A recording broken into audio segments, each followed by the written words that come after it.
Hello and welcome to another video. Today I'm going to chat about a game of wool. Episode 6 was on last night and of course I watched it, so I thought we'd have a chat about that today. I think I think both challenges yesterday were a bit more doable in a limited space of time and more suitable for this kind of program. But I also do have some views about it, so let's have a chat about it. I hope you enjoyed today's video.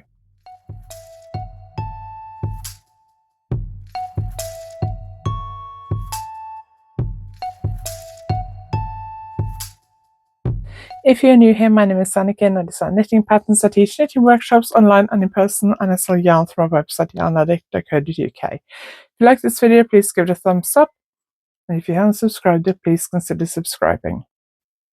I already recorded nearly 12 minutes of this video, and then I realized I forgot to put my microphone on. I'm also really tired today, so I probably have to edit out a few yawns. I've had a few quite big yawns already, so if it looks like I'm fighting not to yawn, that is true because I'm really tired. We had a really busy weekend. We didn't do any Christmas this weekend apart from go shopping in Plymouth, and that was not a particularly pleasant experience. It was quite busy. We only needed to go into like 3 or 4 shops. We didn't need a lot of stuff. Tried to go into Boots. I walked in. I saw the queue for the till, which was about 50 people, and I walked out again, because I thought I'm just not doing that. It was the last thing I was doing before we were going home, I think. And then we were only there for a couple of hours, I think. And after that we went for a hospital visit, and then we drove home, had a meal on the way home. So we probably got home like 9 o'clock on Saturday, and we've been to spin class in the morning, and then come home, had a snack, showered, got ready, all that kind of stuff. So it was a really long day on Saturday. And then yesterday I was teaching in Brixham at the Brixham Sewing Box. So I left here at 7:30 and I got home at 6. Really lovely group of knitters, did finishing techniques, and they were really great. Unfortunately, a couple of people had to cancel because of illnesses. There's so much illness around at the moment. So my goal is to get to Monday and to get to Norway and get to Christmas without getting ill. I think if I can manage that, that's going to be a big achievement. Anyway, because of that, I haven't really done anything Christmassy. I haven't even done a lot of knitting. So I'll do a video later in the week with a knitting update, but I thought I'd chat about a game of wool today. Because I'm recording this on a Monday afternoon, I don't have any photos to show you of what they were knitting. Previously, I think a lot of that comes out on like late Monday, early Tuesday, and I need to edit and upload this video tonight because I'm teaching again tomorrow. Tomorrow is the last workshop this year. It's been an incredibly busy autumn, and I'm really looking forward to having a few weeks off. I think my next workshop is middle of January in at Black Sheep Wools in Warrington. I think my workshops in January are full, but I do have workshops for Black Sheep Wools in March and April as well. I think there might be some spaces left there, especially on the Brioche and Previous workshop. I'm pretty sure there's still some spaces, although I haven't actually checked that. So do go and check that out. And then also in February, I'm going to be at Unravel in Farnham in Surrey. That's not that far off, is it? So other than that, I've got loads of stuff to do this week. I've got to do some pattern writing. I've got to cast on for a new design, which I should have cast on last week, but because we spent a lot of time in hospital last week, that didn't happen. So I need to, after this, I need to wind the yarn so I can knit the swatch and write the pattern on Wednesday if I get time, or at least write the beginning of it so I can cast on. But we'll talk about all that later in the week. So episode 6 of Game of Wool, it was on later last night, and I must admit, because I was tired after teaching all day, driving an hour and a half each way for the workshops, so 3 hours of driving and teaching all day, I was quite tired, and it was on half an hour later. Not sure why. I don't know whether it was to make space for the Formula 1 highlights, which is on Channel 4. Was on before Game of Wool, so I don't know whether that's what delayed it, or I don't know, because it wasn't live, it was just highlights. But I'm very excited that Lando Norris is world champion Formula 1, because he was my favourite, so I'm very excited about that. But right, let's get on to Game of Wool. So their first challenge was jewellery. They had 10 hours. They had to make a necklace and matching bracelet cuff. It had to use clever construction and be an impactful and striking design. Now, obviously, some of these things are subjective. What do the judges regard as clever constructions? What do they regard as impactful and striking? I don't think I agree with their decision. So I can see why they came to that decision, but I'm not sure I agree with it. But anyway, we'll talk more about that as we go on. So Lydia did a West African inspired design. She was doing a kind of crochet lacy piece. I think she used beads. One of them used beads. I think it might have been her, because Tom Daly described it as the fiddly hook and bead method.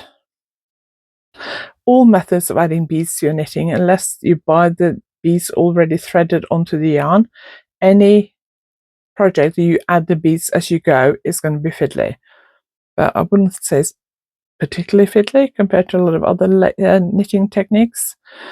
Sheila was saying that her crochet, she did like a cuff thing or like a collar thing around the neck, and then this design that came out in a different color, which was kind of I think it was just crochet chains, but in a sort of, not sure what that shape's called.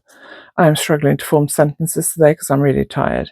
Anyway, Sheila called it freeform crochet. I'm not sure I would call it freeform crochet. And why am I struggling to say freeform crochet? Anyway, it looked nice. I liked it.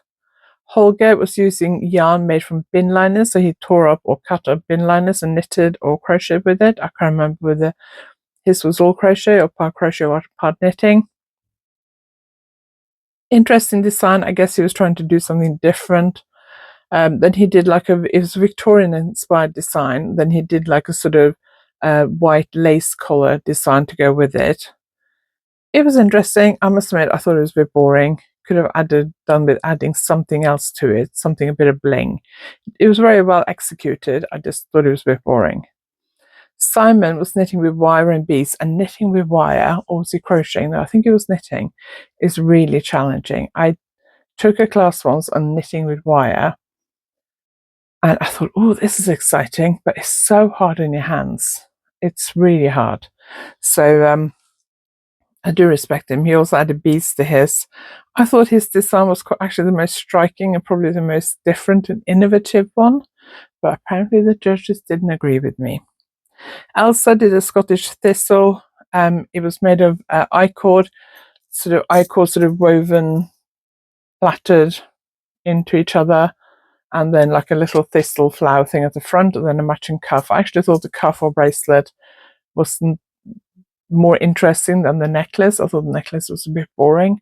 I think she could have done with adding a little bit of beads or sparkly yarn or sequin yarn or something, but I wasn't that impressed. And I don't think the judges were as well. I thought they thought it lacked something. Isaac did a daisy chain necklace, which I actually quite liked. I thought it was quite sweet, quite cute. Judges didn't agree with me. I think they thought it was a bit boring. He did little daisy flowers on an I-cord, I think it was. I remember. And then he did like a big daisy pendant. I thought it looked pretty. Maybe they needed some more elements or something in there, but I quite liked it. And it was well executed. That was the first challenge. So how many are left now? 1, 2, 3, 4, 5. So 5 left. I think next week's the semi-final. And then the group challenge was a statement lighting piece. I was like, statement lighting piece? Because by this point, I was remembering that they had described this as lace week, and I was like, we haven't really seen much lace knitting yet. But the lace knitting came in the group challenge. So they had this wooden, I think it was wooden, lampshade frame, and they all had to knit a piece of Shetland lace, which would then be stretched and sewn into this frame. And they were doing one panel each using identical yarn. They used linen yarn. The yarn was quite thick. Would have looked a lot nicer if it was thinner. If I remember correctly, they had something like 66 stitches, and I think they had to do about 80 rows or something. The lace pattern looked, from what I saw on Instagram this morning, that it came from a Shetland lace knitting book, which I used to have. I'm not sure that I still do. but I sold it. But I did used to have that book. I think it was called Pineapple Lace, and it's fairly classic Shetland, done in garter stitch background. Most of it looked like it was lace on every other row, so you have a plain row in between, but they looked like there was a few sections, a couple of lace patterns or lace motifs on it that had lace knitting on every row. There was a few things that they said which I didn't agree with. Tom Daly said that it was lace knitting is a notorious difficult technique. As a lace knitter and lace knitting designer, I do not agree with that. I don't think, I mean, it's just increases and decreases, just yarn overs and decreases. Yes, you've got to put them in the right places. Elsa made some comment about you can't tell what's the you need to be able to tell what's a purposeful hole and an accidental hole. I kind of got the impression that none of them were particularly experienced when it came to lace knitting. I mean, this would have been my, I would have aced this challenge. I think I would have knitted that piece quite easily, finished first, no problems, and aced that piece. But I think I would have struggled with some of the other challenges. But that one would have been my challenge if I'd taken part. So the main thing here, I think, was that they had to follow a lace pattern. So they didn't have to design anything or even choose the yarn because they were all given the same yarn. I don't know if they were told what needle size to use, whether they had to choose their needle size. They made a big thing of, or Tom Daly made a big thing of, that it would be easier to knit it on straight needles rather than circulars. I think, if I remember correctly, they were using 7mm. I don't know why it would be more difficult on circulars, but I would have chosen circulars because that's what I use. The problem with thicker circulars is that the difference between the cable and the needle tip is bigger, so it can be difficult to slide the stitches from the cable to the needle tip. And it was an interesting thing to watch. Some of them struggled, some of them put in lifelines, some of them didn't, some of them made mistakes. Lydia had made a mistake and she couldn't find where the mistake was and ended up in tears, which was quite sad to see. She posted a thing on social media this morning, and obviously she was dreading this episode because it's a bit embarrassing, crying on national television. Simon took time out of knitting his design to go out and console her and talk to her, and then he realized he'd made a mistake and had to unravel quite a few rows, and he was struggling to finish. They were supposed to block this piece, so they pinned it and then steamed it and then sewed it into this frame. I would have thought just sewing it into the frame, if their tension was correct, would have stretched it enough so that it looked block. If I was struggling, I think Simon just sewed it in. I think somebody helped him sew it in. I can't remember because I didn't write it down. Yes, apparently circle needles and lace knitting is bad. And I don't understand why, because I recommended circle needles for most of my designs, because if you're knitting shawls where you're increasing a bunch of stitches, circle needle is so much easier than a straight needle. So I'm not sure why that was bad. Isaac won that lace challenge. He was the first one to finish, which surprised me. He really shone in this this challenge, I think. And I think maybe he would have been my knitter of the week, I think. But Lydia won Big Knitter, or Knitter of the Week, which is what I think it should be called. I don't get the Big Knitter thing. And I actually wrote down the name of the person who I thought would be cast off before they announced it, and I was right. It was Simon. Di cried again. I can't remember what she cried about, something that she thought was beautiful, and it made her cry again. I think Lydia is a bit of a favourite with the judges, so I'm assuming that's why she won. It's sad to see Simon go because I really liked him. He's got a huge following on social media. He's called Veteran Knitter on Instagram. So it looks like Simon and Holger, they seem to be quite good friends. And Veteran Knitter, or Simon, posted something that I saw just before I started recording this about something coming from them. So whether they've got something planned, I don't know. But I really like the dynamic between them, and I think it was sad to see Simon go. I think his was the favourite jewellery piece, but he did struggle to finish his lace piece, but mainly because he was helping talk Lydia back into finishing hers, I think. So I don't know. Yes, he probably deserved to go, but also it's a shame to see him go. The lace challenge was judged blind, so the judges didn't see what was happening in the barn while they were doing the knitting. I feel like we're starting to see, I think I can predict now who the winner will be. Lydia, I think all the remaining contestants have one sheep badge each. So the week they win Big Knitter, they get a sheep badge. I'm a bit surprised they haven't released a pattern for the sheep badge yet, but maybe that's coming. I haven't seen any kits this week either, which also surprised me. They haven't done kits for every single week either. The other thing it really annoyed me, I don't know why. It was lace week and Di's hair things seemed to get crazier by the week. So this week she was wearing a lace swatch, basically, stuck up on 3 knitting pins in her hair. It was kind of top of her hair, fastened onto these 3 knitting needles that were stuck in her hair. I mean, it's the kind of stuff that you might wear to like a yarn show or a workshop if you work, if it was me, I might wear that to a yarn show, or if I was having a stall or something, or to a workshop or something, just to, for a bit of fun. But you wouldn't go out doing your shopping with that, would you? I don't know, maybe you would. I don't think I would. I thought this week's challenges were more suited to this format of trying to of the time constraints because they're relatively small. So the jewelry challenge, I can imagine you can knit a jewelry piece in 10 hours. Yes, there has to be a pressure. If they all finished early and they sat there chatting for the last half hour, it wouldn't be exciting. The excitement is them trying to finish on time. We get that in Bake Off and Sewing Bee as well. A lot of people are comparing it to the pottery throwdown, but I haven't seen that, so I don't know how that works. But the timed element is obviously a thing. And knitting a piece of jewelry or a piece of lace, basically a lace swatch, in the amount of time they had doesn't seem unreasonable. I didn't write down how long they had to do the lace.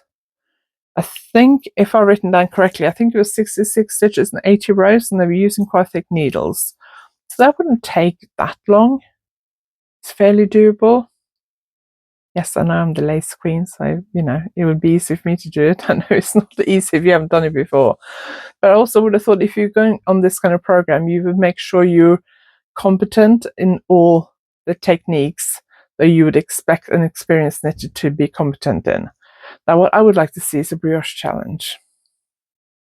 So I actually thought this week's challenges weren't crazy when it comes to the time limit. But next week is the semi-final.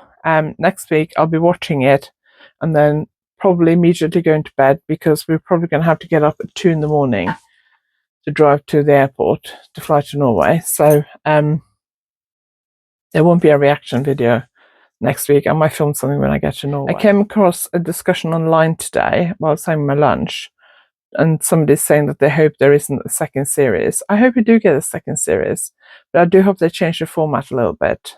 And I do hope they change at least one of the judges.